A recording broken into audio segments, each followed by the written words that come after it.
स्कॉलरशिपची परीक्षा देणार. आपल्याला कितीही मोठी संख्या आली, 7 अंकी हो, 8 अंकी हो की 9 अंकी हो, तुम्हाला वाचता यायला पाहिजे ना. अगदी सोपा फॉर्म्युला आहे. संख्या वाचन म्हणजे फार काही कठीण नाही.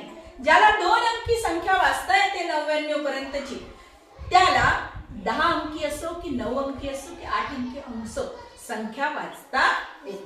बघा कशी. तुम्हाला घर माहिती आहे. पहिलं घर कशाचं आहे बेटा? एक. दुसरा दश. तिसरा शत.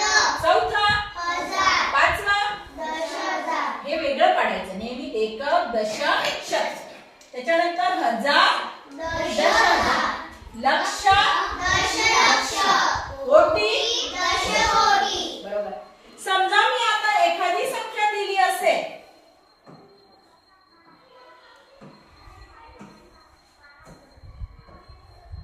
कोण वाचून दाखवते ही संख्या? कोण वाचून दाखवते? मनस्वी, ये इकडे. वाचून दाखव बेटा. मनस्वी वाचून दाखव.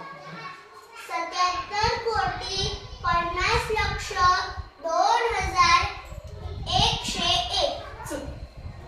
चुकलंय. ही 77 कोटी नाही. कोण वाचून दाखवते?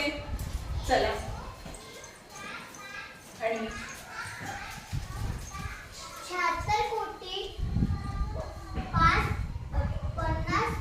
लक्ष 2101. पुन्हा वाचून दाखव. Very good.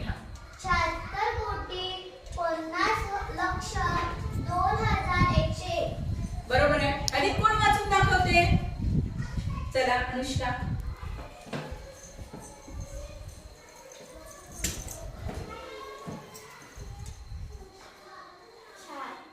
जोराने. 76 कोटी 50 लक्ष 2001. चुक. कोण वाचून दाखवते आधी? देवांशी. प्रत्येक संख्या आपल्याला बरोबर वाचता. 76 कोटी 50 लक्ष 2101. Very good. बरोबर वाचली ने. अशी संख्या तुम्हाला वाचता यायला पाहिजे. पुढे बघा.